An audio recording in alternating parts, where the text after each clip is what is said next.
think I'm living proof. You can be a world-class coach in areas that you've never worked at, because coaching's more about working with somebody because they have the answer. It's about them. They actually have the answer in them, but it's about working with them to encourage them to explore a different side of themselves, to how they can choose to be different or do something better, maybe look at something in a different light.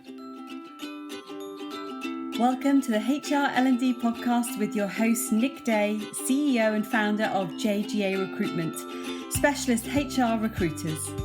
Tuning into the HR L&D Podcast will help you to discover strategic growth concepts, leadership development strategies, and the values and behaviours that drive organisational change and success. Together, let's empower our workforces, diversify our thinking, and achieve significant HR success.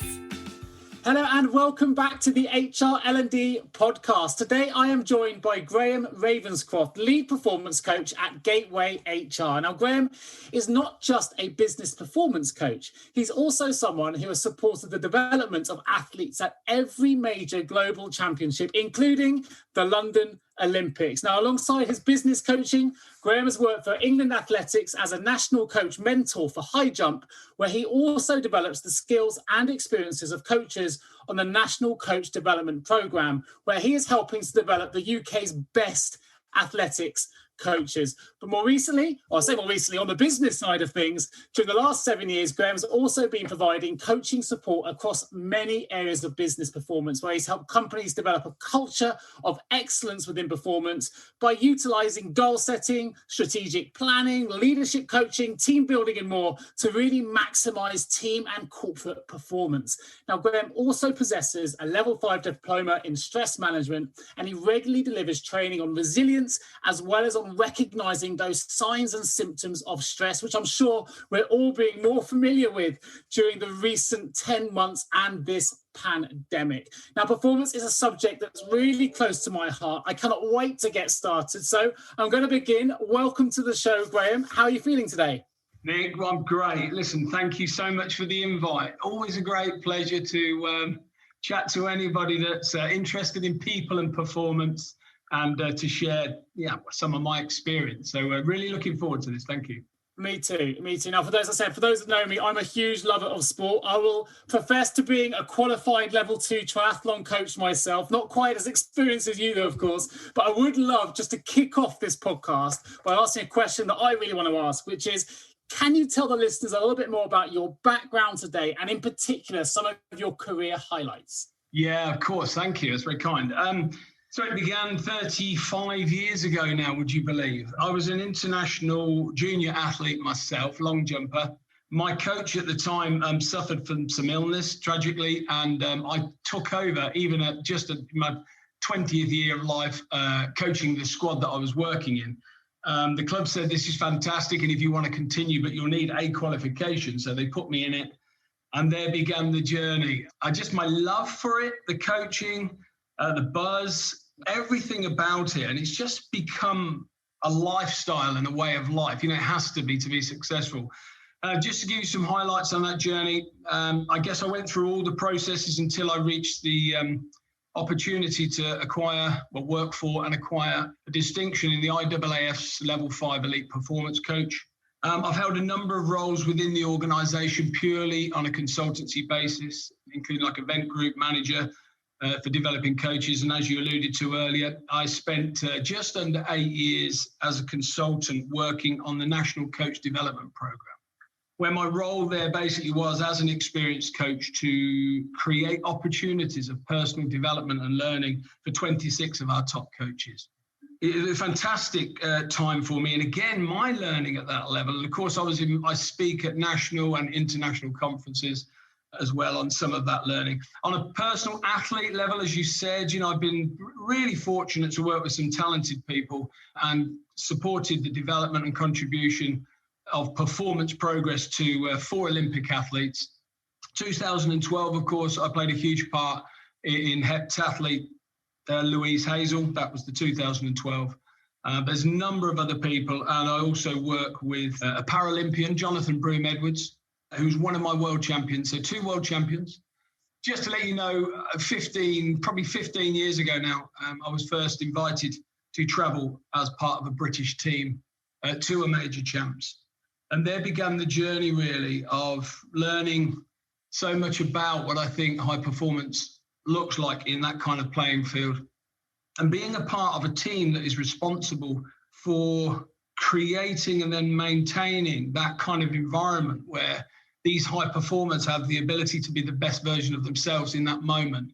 There's a lot of learning, and of course, a lot of that crosses over with all the sort of organisations and companies across industry over the last nearly 10 years now. There's a little insight, I guess, into a bit of experience. I could talk for hours about your sporting world, and I know that that's probably not all of my listeners are tuning in to find out about, but it's a huge passion of mine. But one thing I think that's really interesting and certainly relevant in the world of business is that, you're obviously coaching some of the best athletes in the world, but it just goes to show you don't have to be the best athlete yourself to be the best coach. And I think that really translates into the business world as well. We've got a lot of managers, particularly in the environment that I work in, which is sales orientated.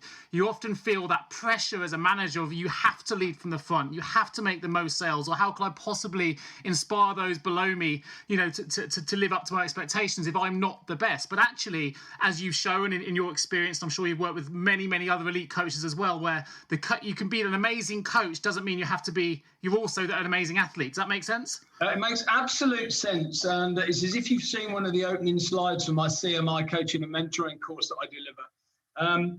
Just to give you a little... I haven't, I promise. No, I don't think you have, but interestingly enough, one of the slides is a bit of picture board fun. What I do is I put up 6, everybody knows, let me leave it at that, from television to politics to sport to business, pictures. And of course, with them is another person. And pretty much people will know 6 out of 6 of the performers. And of course, very quickly, they realise the theme that the other 6 are their life coaches and performance coaches. And nobody knows them. And then the next slide, of course, in mentoring is where I share some of the great global, sort of more well-known mentor-mentee acts, like Steve Jobs and Zuckerberg, like Kathleen Hepburn and Jane Fonda, for example, Maya Angelou and Oprah Winfrey, and so on. And if you look at some of these, there's something quite relevant here, and that is very much when you're talking about mentoring, you're talking about an expert in the field, somebody with incredible amount of experience that can provide you with insight at a level beyond where you're working to help you acquire some of those fine skills, say within a business, if you never sat in a boardroom, to talk to you about that experience and give you some insight. You can be, I think I'm living proof, you can be a world-class coach in areas that you've never worked at, because coaching's more about working with somebody because they have the answer. It's about them. They actually have the answer in them, but it's about working with them to encourage them to explore a different side of themselves, to how they can choose to be different or do something better, maybe look at something in a different light. So, you don't need to be an expert in that field. And I think that's the same in your illusion, a bit there. People look at a top leader and think that they should be they've developed skills in a particular area and they've taken that route, and their skill is leadership, hopefully. That isn't necessarily on the tools or understanding a particular process within the industry. It is the ability to lead, be strategic, understand the politics, etc., etc. And actually, I will come away from the sporting world, I promise, but 2 examples that I would reference that in 2 things that I'm passionate about. Number 1 is cycling and Sir David Brailsford and what he did with the marginal gains piece for British track cycling, but also, and the Sky team, but also Sir Clive Woodward for the England win when we won the World Cup. 2 individuals that you wouldn't necessarily think of as being world-class athletes at all, but have done amazing things in the world of sport through the way that they have approached coaching. And they are great examples. And the 2, just to give you 2 back that I reference on the pictures, 2 incredibly iconic global performers. And I'm going to use these 2 coaches for a specific reason to talk about something else and think about this in business. I'm going to use Tony Minicello, who's a good friend of mine, and of course the lovely Jessica Ennis-Hill. With all respect to Tony, and he'll be smiling if he, God forbid, he ever heard this, because he might have been a wannabe sports person, but he certainly wasn't a successful sports person at any level. But of course, coached this young lady from the age of 13, I think when she was 11, but the age of 13, of course, to the very, very top of the world. And arguably, by the way, pound for pound, I'm literally meaning way, I would say probably the greatest female athlete that ever lived. I'll leave your listeners to think about that one. But one thing that you would notice if you ever met her is how small she is. So that's why I say that. So there's an example of somebody that coached somebody to the highest possible level who didn't perform. And one of the other great relationships for me is Bob Bowman with Michael Phelps. And the reason I use those two scenarios, because they're actually quite unusual. And they're unusual because they both coach their performers from a very young age to the top of the world. Why is that unusual? It's because of the amount of learning and knowledge and insight that you gain across every level of that performer's development. Much as the same as in a company, with the same teacher, teach an intern, all the way through to the CEO. Has anybody ever done their degree with the same teacher that had them in primary school? Of course, the answer is no. And yet those two coaches did exactly that. They actually took these performers, grew with them, grew ahead of them across every single level of performance development to the very top of the world. And they would have been, as coaches, on the same learning journeys at the same time. I'm sure that part of their inspiration would have been to stay ahead of the curve at every moment, so as to keep their athletes in top form. So I guess they're constantly evolving at the same time. Let's move it into the world of business then, because I mentioned in my introduction that you have got a lot of experience as well in delivering training in relation to stress in the workplace, which I think is an area that's worth having a bit of concentration on, and also in relation to resilience. So obviously we're going through, it's cliche to say it now, but new times, challenging times, new world of work, and all these different things that we're hearing. But can you help for my listeners define what resilience means to you when we talk about resilience in the workplace, and maybe provide some examples of where you've really seen resilience in people or teams or organizations? Yeah, no, of course. Yeah, let me look at that. Let me start by giving you a sort of a bit of a kind of definition that you might have heard. There's a number of phrases like that define kind of resilience. So if you think of resilience or resilient people, you might think about this bounce back ability. You might think about getting back up and, going again, and strength. And of course, they are all good examples of words that you can associate with resilient or resilient people. But I kind of think of it in two stages. So I guess the first level of resilience is indeed through the learning process, is that ability to indeed get back up each and every time that you fall down. But I think ultimately what resilience you're really trying to build here is not the ability to get back up when you fall down, but the ability to never fall down. But that's difficult. When you're developing a sports person, of course, you only develop them past their end position by the principle of overload. So by virtue of that, you're actually working them beyond the position that they've ever worked. Well, there's a risk to that.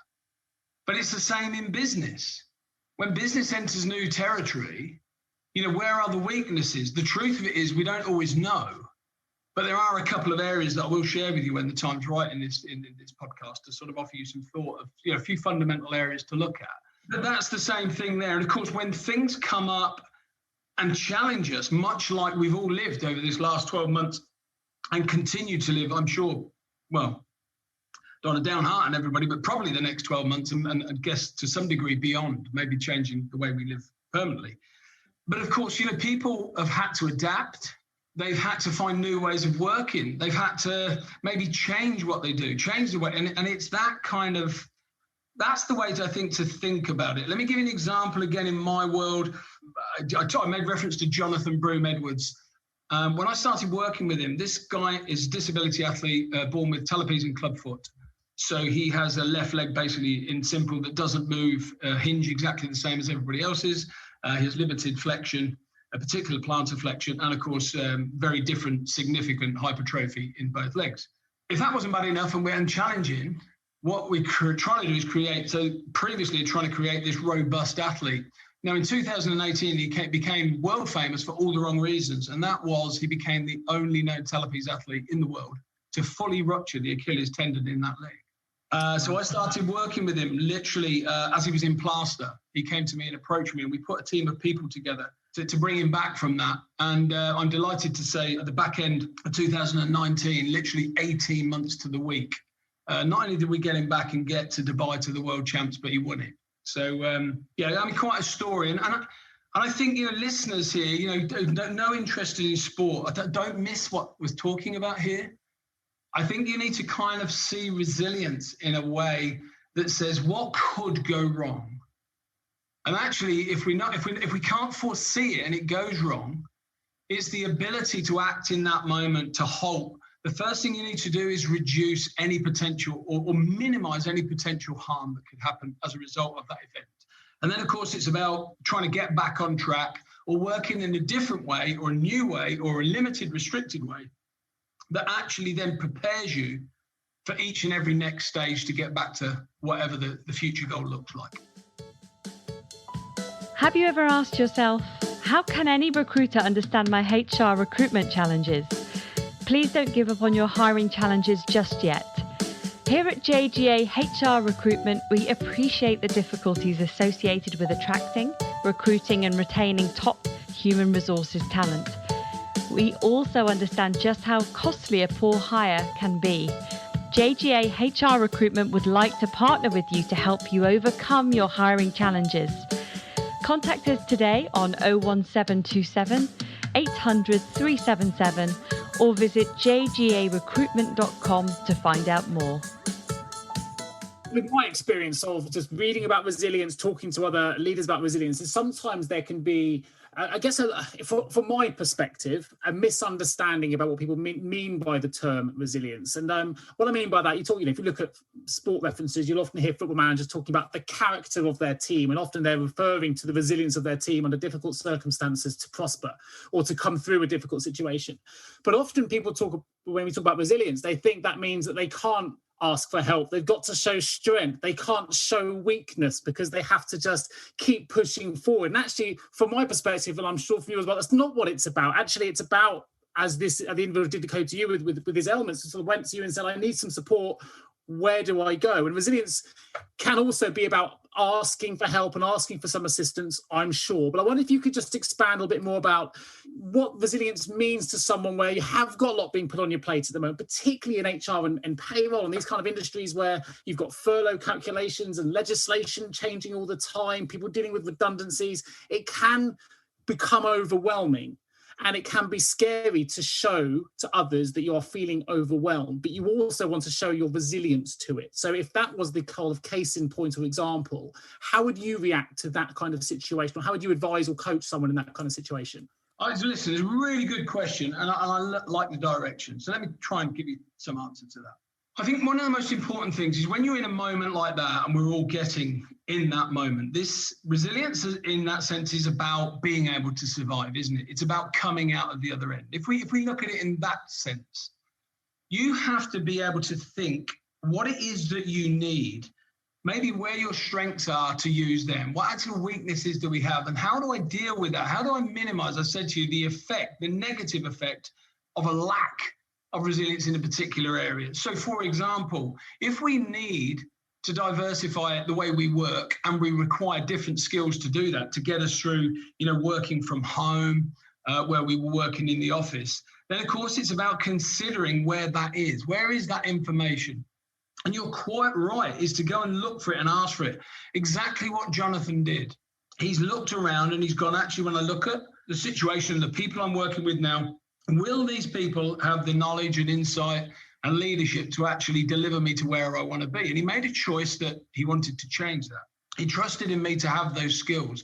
So in that sense, you're right. Developing future resilience within his body to not break again, to give him a chance. Well, it's got to get back first, but to then have the ability, once he's got back up, to never be knocked down again. He's then, as you say, looking out, reaching out, recognizing we need the information, we need the skill, we need the knowledge, we need the experience. And when you're developing teams, by the way, and organizations, if we look at that in the sense of how resilient is my team, then of course we have to look at how we communicate. And if we can't communicate, if something goes down, if we end up working in isolation and motivate, how do we motivate our people? How is it done out in the office? Actually, we don't see them anymore, or we're now not with them every day communicating. And it's kind of having that ability to put all these things in place and recognize all the things that make up the ability to succeed in performance. And can I just touch as well, you talked about stress. You're absolutely right. If I think about resilience, I think about it in a number of ways. There's that physical resilience, okay? And so, for example, in teams, that's the right people, the right skills, yeah? The right communication, there's so many factors within that. Adaptability within roles, leaders where we need leaders, and people in the right, the right people in the right seats. That's what we need sort of in terms of resilience there. But in people as well, we need robustness, don't we? But we need robustness in the right areas. If you look at the human skeleton and think about physical resilience and then relate this to your business, okay? If you think about a triple jumper, don't worry, you don't need to be a sports fan. If you think about a triple jumper, I've got the information for you. Now, they, on their step phase, register something like 15 or 16 times their body weight. Wow. Think about that. Yeah. That's surgery, isn't it? But it's not. And there's so many factors which, we're not going to have a lecture on that today, but there's so many factors why that isn't the case. But let me tell you why as well, because the human body is much like your business. Here we go. It's a lot like your business. In order for it to develop and be resilient to that kind of impact and load and stress, okay, and I urge your listeners to think about that in a business context.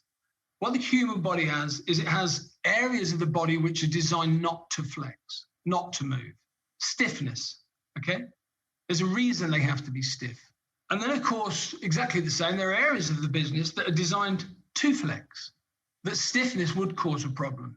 We also have incredibly inbuilt in the neuromuscular system, okay, we have sensory receptors that are designed to slow movement down at the right time. There's sensors that are designed to actually speed movement up. So where is that in the business? Because businesses need that too.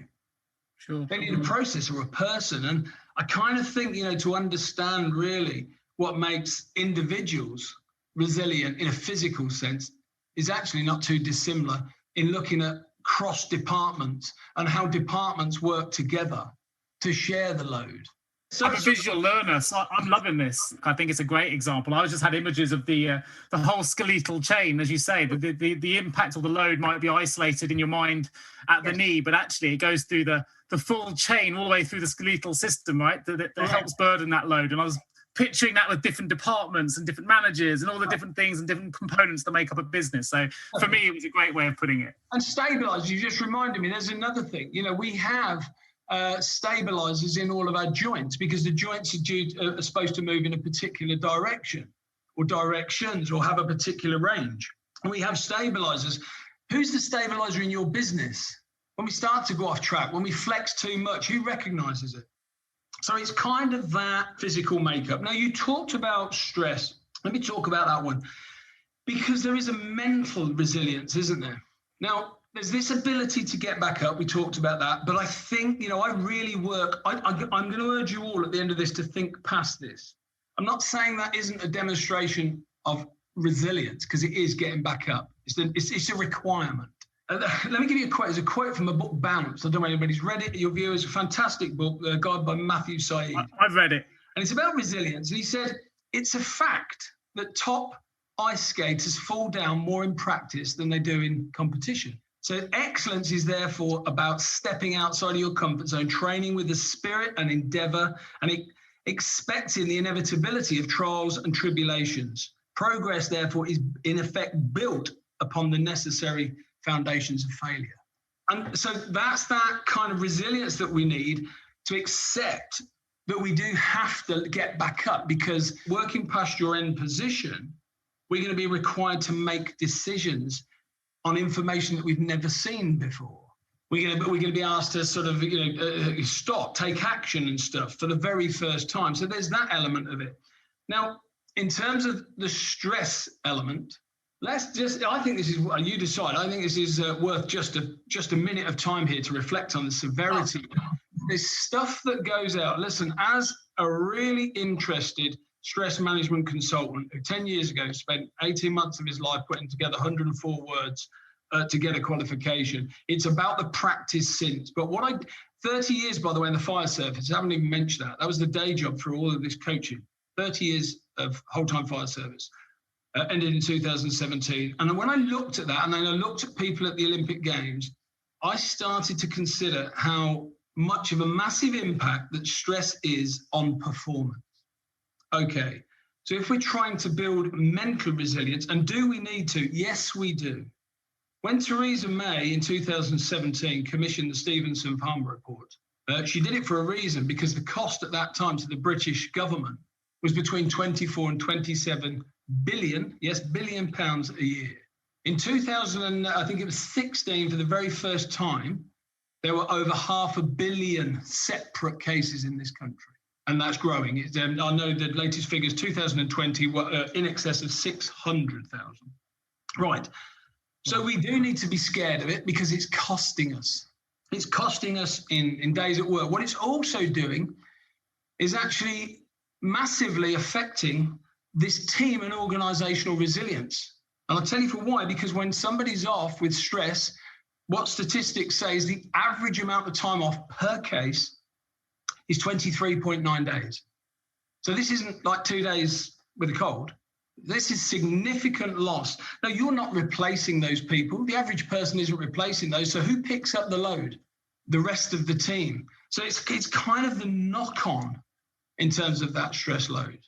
Does that make sense to you there? Yeah, it does make it makes absolute, complete and total sense. So if I'm listening to this as an HR director, I'm an HR manager, I've got a team, I can, what are the signs I should be looking for then to help identify, where I've got potential weaknesses or strengths in resilience, and they are quite closely aligned in different ways, but also how to identify either stress points or potential stress cases. Maybe people are being overworked, maybe not confronting yet, not aware of it. And I know a lot of this is, we much prefer, as coaches do, prevention rather than cure. So what can we do to try and get ahead of ourselves to try and build up that resilience and reduce the amount of stress within a function, particularly when you've got so much on your plate at the minute? What are some of the strategies you would recommend? So really good. I tell you how I think I want to answer that, because I'm conscious of listeners and how this comes over. So I want to give you something quite tangible to go away and look at. So it's not limited to my explanation. I'm going to give you 6 words, and these words come from the HSE's management standards. So what they're saying, these are the 6 single biggest contributors of causes of stress. Okay? So the first one is demand. So that's the area one should look at and monitor. That's demand. When we're talking about demand, just to give this some wider sort of understanding and perspective, we're talking about not just about how much, we're talking about when, as in seasonal, because we can plan for that, can't we? We should plan for that. If it's seasonal, around Christmas, around Easter or something, and that happens around the winter, around the summer, then again, it's something we should plan for to help avoid the impact of stress. But demand's also about the number of hours worked. Now, interestingly enough, I wonder what the impact is of people leaving the office and going home. Are people working less, or are they working more? Now, I'll tell you what technology has done for us in recent years, all right, is actually increase those amount of working hours. Why? Because they put the world of work in our pockets on our mobile phones. We're never away from an email. We're never away from the boss. We're never away from so it's there. So that kind of demand. So it's the amount of load, yes, the amount of hours, when the hours are, the working week, the days. So all this stuff we should look at. The other thing we should look at is control. There's the second management standard. So when we're talking about control, we're talking about how much control does the performer have in the way they choose to do something, or maybe when. And I think a lot of the change in demand of dictating when we have leave and breaks and how much break, there's a good reason that science is changing that, and it's for the right reasons. It's not out of the goodness of some employers' heart, by the way. It's based on quite a little bit of research, and it's looking at people and performance and times of day and so on. And I think the best employees can look at that control element, and where possible, try and hand over some of that autonomy in the control to the performer, because they'll know when they're at their best. They'll know, they'll take the break at the right time. It requires a degree of trust, etc. So that's the second one. So we've got demand and control. The third one is support. So we can look at that. Where do we need support? Who needs support? What are we missing? And it's that sense, whether that be emotional support, physical support. Does that make sense? The support of a particular skill, the support of a coach, a mentor. It's all that kind of, peer group reflection, learning, and all those sort of things. What support can we do? So there's the third one. The fourth one is relationships. Now, how many, they say people don't leave companies, don't they? They leave bosses. It's true. I think it's a CRPD quote. Yeah, and I agree. A lot of my experience says so. So actually look at the relationships that exist. Stop turning a blind eye to bad behavior, no matter what the level, but no matter what the role, the rank or authority. Okay, we shouldn't allow it. You know what? Because that's a potential stress factor. And we do know that stress affects performance. And I'll explain why in a moment if you want me to, briefly. So look at relationships. That's internal relationships, external relationships. They're all relevant to the performance of your industry and people. And certainly within your team and associated teams, across teams. Remember, they're called departments, but they have one thing in common, always. They work for the same business and they impact significantly on the success of that business. Let's not forget that. We're not working in isolation. We shouldn't be.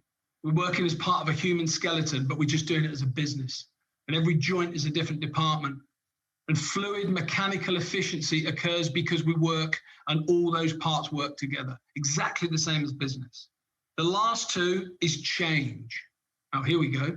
One of the areas to watch is change. Now, what should we watch about change? We should watch the timing of change.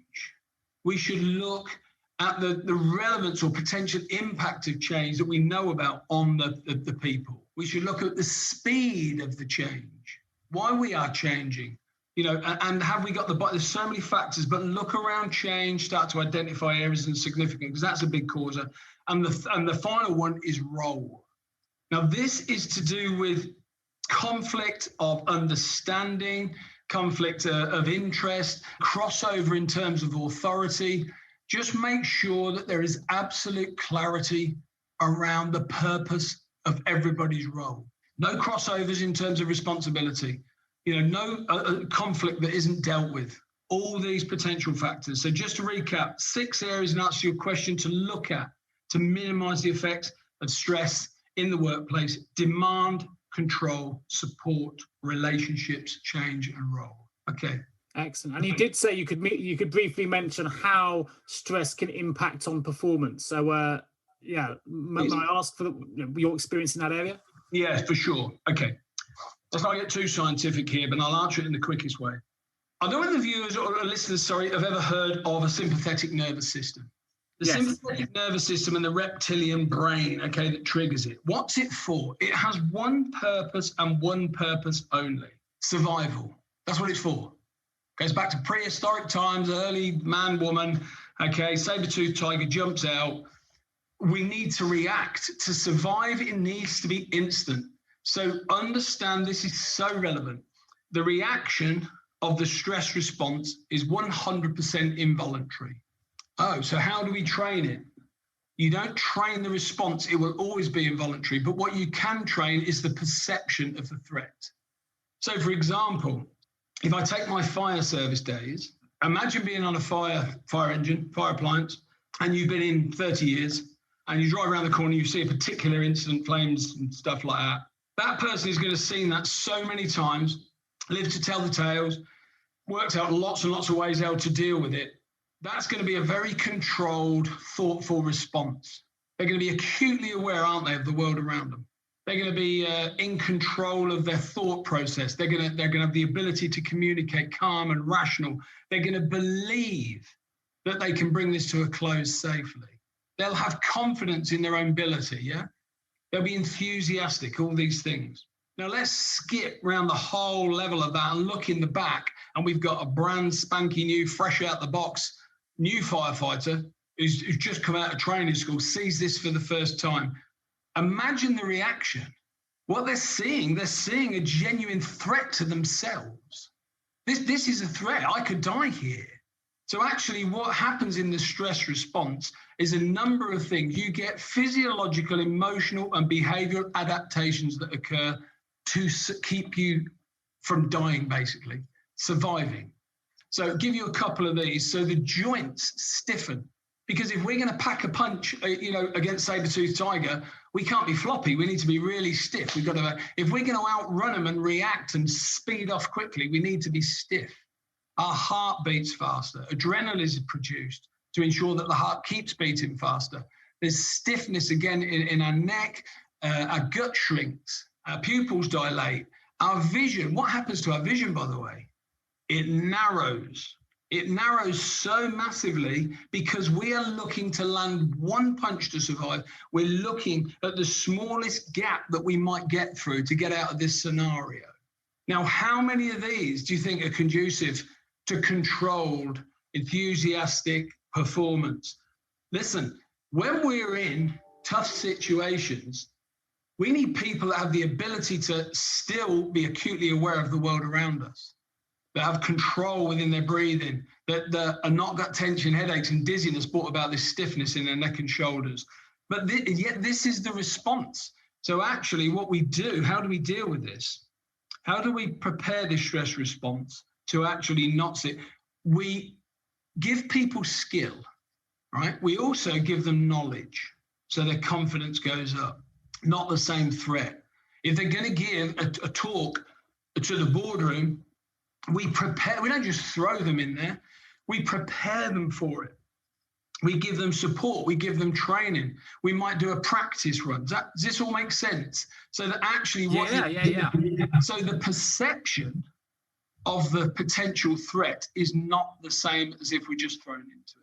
Well, so it makes total sense to me. I think, there's a lot of well-known sayings that people will be able to familiarise themselves with. I'm a visual learner anyway, but you think about being thrown into the lion's den, which is a bit like being thrown into that boardroom scenario. We don't tend to do it. You want to make sure people are prepared. You want to make sure that you rehearse, that you have the support of those around you before you give that presentation. And I guess if you're being asked to give it, there's enough positives in there in the first place that you've been trusted to deliver it. So no, I think it's the way as I say, I've been sat there creating images in my mind of picturing the follow and picturing the newbie and all the feelings that might go with it. So for me, it's great, and I hope other listeners are doing the same. But we referenced that stress response, if you like, then to high performance, and you are a very experienced high performance coach. So when people talk to you about high performance, and I'm sort of doing the air quotation marks here, what does a high performance team really mean? What are the characteristics of high performance? So how do we define performance versus high performance? People actually ask me, what's a performance coach versus a high performance coach? A performance coach, I think, works with somebody to develop, a performance to a good level, whatever that is. High performance people work with people that are already successful. So I'm glad you referenced that. I'm going to jump in slightly, Graham, because my initial thought would have been good marketing. It sounds terrible. But when someone says difference between performance coach and high performance coach, I'll go, well, that's good marketing. Right? You want to be seen as a better performance coach. But I'm sorry to bring it down a level or two, which I didn't mean to do, but it was the image it created in my mind. But actually, you're able to reference there is a genuine difference between the two as well, because you're talking about people that are, well, I'll let you continue it, but I'm just going to let you know that was the image that came to my mind when you asked what is the difference. I go, well, it's good marketing. Yeah, let's talk about some real metrics here. When you think about high performance, I think about high performance people, I believe, deliver high quality in what they do. They actually deliver high levels of productivity, for example, higher levels of productivity. But more importantly, they do both. They actually are able to deliver high levels of productivity at high quality and on time and meet the needs of the end user, etc. So if we think about peak performance, there you go. Let's have a look. So we're striving for peak performance. Let's break that down into three kind of scenarios to get you to consider what this looks like. One of them for me is kind of that, that single biggest, best one-off moment that you ever did. So working with a company to achieve that. A high performance people will work beyond the end position. You become high performing because it's at the top level of what you do or what people do, that part that you're in. So for example, let's strip it back even more. The personal best one-off would be the fastest time you ever ran. Yeah. The highest you ever jumped. the furthest you ever threw, the one-off, that can unquestionably be defined as peak performance for me, high performance. On a personal scale, by the way, because it's all, obviously progress and success is relative to the individual in a linear context. It's just step after step or whatever, progress. But globally, of course, we can measure ourselves in that kind of world. And we can do that in business too, because there'll be comparatives most of the time. Industries that do the same thing, similar things. So we've kind of got that measure, haven't we?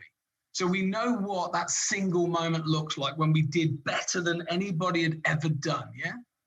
Does that make sense? Anybody had ever done. And then, of course, there's the next bit where you kind of achieve the highest thing. Now, this might really surprise you, but something like only about 10% of people that win Olympic medals actually do a lifetime best to win it. Now, there are many factors to that, all right?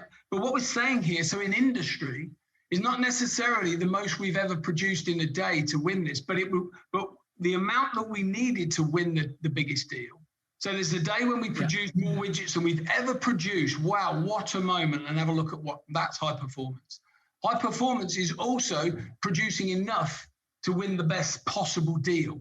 And then I look at it in a third sense, and that is what I call peak flow. So that's the ability to sustain that high quality and high production for a sustained period of time. I think all of those can be defined as high performance. Yeah, I totally agree. I think you've done that really well. I know that you don't believe that people stumble across greatness. That's not something that you think happens. So I wonder if you could share some of the main areas of focus that you think about when developing high performance. How do you get someone to achieve greatness? Perhaps they've never achieved it before, but what would be some of the steps you would take to developing it? Yeah, for sure. That's right. Let me confirm. You're absolutely right. I know of no examples. Please, listeners, send me somebody, and I'm just curious if there is one. I offer that all the time. Nobody's ever wrote to me, called me, and give me something.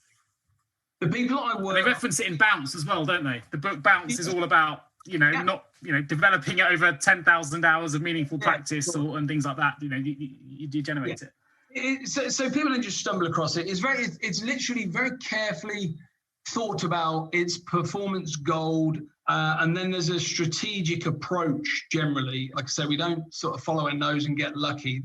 Successful people have a real strategy to deliver it. So what are the areas? Let me give you a couple of simple areas here. I want to talk about this idea of performance goals, by the way, because it's kind of a great starting point for me is actually at the end. The reason it kind of needs to be at the end, the starting point, either in a vision or a desire to look like something. Now, just to have a statement of intent is not a good goal. What you do need to do is you need to be able to break down this statement of success into real, insightful, objective metrics. So by that, I mean, if we are going to be the number one company in the world producing this high quality of what across the globe, okay, that might be the dream, but actually what does it look like to achieve that? What do we need? We would need a particular set of skills, wouldn't we? We would need a particular outlet of people, so many customers, financial support, backers, collaborators. So you're kind of breaking it down. And I think once you do that, when you're looking at developing success, it helps you to identify where progress needs to be, could be, should be made. Because it's kind of that classic gap analysis. If success looks like this, where am I now? Where do we need to evolve? So there's the first one.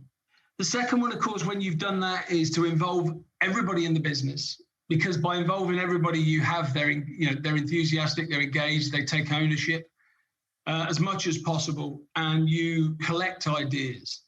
Don't limit the performance of your organization, team, or whatever it is, be restricted or limited by one person's genius, one person's imagination. Share it, all right? Now, don't miss the opportunity to share that. I would do that too. Okay, the third one, of course, when you've done a strategy and you've worked out how you decide you're going to do it, is to put together a team of experts. Put together a team of people in every field that you need that can deliver it, that you need to deliver it. Much like I did with Jonathan. But when you've got a team of experts, the other thing that you still need is you need accountability within each and every one of those experts. So how do we get people to be happy to be held to account? Let me share my thought on that. I tell you what you do. If you've got people in your team with clarity around their purpose, what it is that they're supposed to do, right? Not just the role, but the relevance of what they do in relation to the team and then the team's relationship to the wider organization. And if I choose to do brilliant here, what's the potential gain for the organization? Actually, if I choose not to have a good day or indeed not meet that deadline, what's the actual impact? It's kind of that sense of purpose that I'm talking about. The next thing you do is you make sure that you create an environment of mastery. That's the ability, all right, for every single person in your team, 360 degrees or organization, on any given day to be the very best possible version of themselves. And the reason I say that is because there are so many factors into how performance progresses. It starts with education. It starts with teaching, the quality of the teaching. When you teach people something, they're not skillful. They're at a point of acquisition. So we need to make sure that their environment develops that acquired knowledge. We need to be able to learn how to apply it practically in a highly skillful way until we become experts. Everything you say just sounds it just resonates. It resonates really, really well. And I'm sure will be for the listeners as well. Something that it's quite unique, Graham, to have someone on a podcast like this who's got experience in coaching and coaching and performance in particular across so many different areas. You've talked a lot in depth about your experience, obviously coaching athletics. We've talked about coaching performance within a business context. But you've referenced a few times today your experience, your 30 years experience working with the North Hampshire Fire and Rescue Service, where you were supporting a fire station in Kettering. Now that must have involved coaching of a very different nature. Presumably you'd have been coaching and leading teams in very incident response related environments, real pressurized environments where some of the things you've talked about in relation to stress and resilience must have really had to come to the fore. So what was that experience like? I mean, I learned a tremendous amount there. And of course, that was where I began my journey of leadership, okay? And of course, now, as you quite rightly said in the pre-bit, I'm now an accredited trainer for the ILM and CMI in terms of leadership. And what I bring with those courses is obviously this huge insight from working with hundreds of CEOs, MDs, across that. So in answer to that question, one of the things the fire service does for you, and the change in environment within the fire service was the reduction in the numbers that we had available to us on a fire engine, believe it or not. It's as simple as that. So I listened to sort of industry, and when I began, we would pretty much 30 years ago ride with 6 people all the time. And those 6 people would all have a role, okay? In order to be successful as a whole unit, there was a couple of things that the leader needed to make clear. That was, they had to know exactly what, they had to have clarity around what it is that they were needing to do. They had to understand how that they could apply their skill and the need for that skill to be applied in a highly effective, timely way, all right, for the whole team to be successful. The listeners and myself wouldn't have had experience of the life and death level of coaching. And as you say, I guess people have to have absolute clarity in terms of what their roles and responsibilities are, because if there isn't absolute clarity, then ultimately it could be a life and death situation as a result, right? And the thing is as well, there's a couple of things. Let me share a couple of really, I think, useful insights into my time in the fire service. One of the great celebratory things I think about some of the success that we should celebrate is when you see the best version of a fire crew, it's the ability to be skillful in a highly stressful world. So how do we practice that? That's very difficult. Now, listen, Aristotle, I'm sure, will be absolutely delighted to know that I agree with him. All right. He said, excellence is not an act, it's a habit. We are therefore what we practice. So think about that kind of world. How do you practice to be able to perform with that kind of when you can't reproduce that? So we have to create and be innovative in our thinking, in our practice, to try and recreate as close as possible those kind of scenarios where we apply and impose potential stresses that can affect us as people in a physiological sense, in an ego sense, in a respect sense. Does that make sense? In a status sense, self-esteem, all these things, and actually learn how to still be skillful. Now, I want to give you a word, even if it's towards the end, I think we're there-ish, but I want us to make sure that we look at this word of purposefulness. All right, it's my favorite word in the world as a performance coach. I love its word. I love the intent. I love what it says.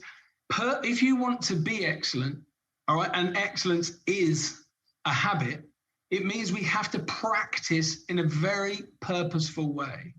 So purposefulness in your business, have a look around your business and look at how people work, how they behave, all right? Working, if it doesn't have significant meaning, if it doesn't have real relevance, and if it's not going to impact significantly on the end result, then you need to ask why we're doing it.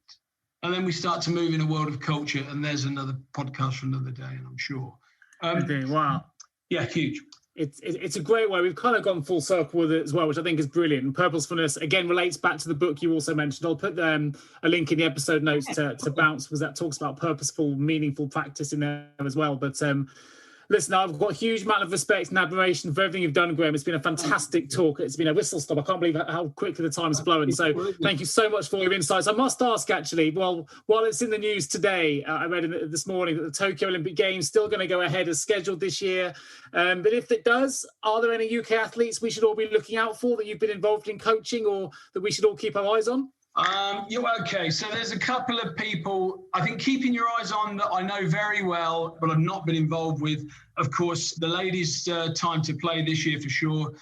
Katarina Johnson-Thompson in the heptathlon, of course, world champion last year, and beat the incredibly amazing French girl, Nafi Tian. So watch Katarina Johnson-Thompson.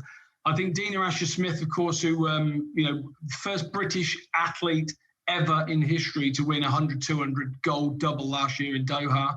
I was there to watch it. Yeah, I think those two are the big watches. A lot of expectation on those. On a personal level, I'm actively involved in the coaching of the very young, talented Neve Emerson, world junior champion at 19, Commonwealth Games bronze medalist at 19. Now only just turned 21. And of course, already outscored in the heptathlon, Jessica Ennis for her age, Katarina for her age, Kelly Sutherton, Denise Lewis, all these Olympic medalists. So she's already outscored them. So, yeah, keep an eye on youngsters like that too. Amazing. Well, we'll be looking for that with anticipation. A huge thank you, Graham. If people want to find out more about yourself and your services, I know that obviously I'll put a link to gatewayhr.com in the episode notes. But anywhere else they can find out more about yourself, Graham? I think that's probably the best way to do it. If you contact me through, obviously put the email there and the link through Gateway, I think that'd probably be the best way. I do a bit of social media. I'm not going to pretend I'm very good on it. So, but yeah, you'll find me on LinkedIn. You'll find me on Twitter, which, I really don't use. But definitely LinkedIn, a bit of WhatsApp. So, a little bit of social media. But yeah, please link them up. And I'd welcome any conversations. And of course, this is just one area. If it's to do with people and performance, relationships, communication, if it's about culture, if it's about, the art of feedback, all these sort of things, values and behaviors, then there's best part of 10 years now working across, some major international business, helping people to, set up some really good working practices and cultures that, with significant return on investment. So, of course, always happy to talk to anybody who wants to chat. Thank you for the invite, Nick. Pleasure. I'll make sure those links are in the episode notes. I'll add as well that Gateway HR put on a number of brilliant webinars that I know Graham is very often the keynote speaker for as well. So if you are interested in signing up for future webinars, finding out more about what Gateway HR offer, then do check out that website. Just to mention it again, it's gatewayhr.com, but I will put a link direct in the episode notes. Of course, if you are an HR or L&D professional listening to this podcast and you've got an HR recruitment requirement that you'd like some support with, please also get in touch with myself. I'd love to show what a great recruitment experience can look like, and you can reach out to me directly at nick@jjrecruitment.com or give me a call 01727 800 377. I will of course put my own links as well in the episode notes. That just leaves me to say another huge thank you to Graham Ravenscroft for joining me today, and I look forward to bringing you the next episode of the HR L&D podcast real soon. Look after yourselves and each other. Thank you. Thank you so much for tuning into the HR L&D podcast with your host, Nick Day, CEO of JGA Recruitment Specialist HR Recruiters. If you need any help with a current HR or L&D vacancy, then please get in touch with Nick and his team. All contact details can be found in the episode notes. In the meantime, to make sure you never miss a future episode, please subscribe to the show through any of your favourite podcast channels. Till next time.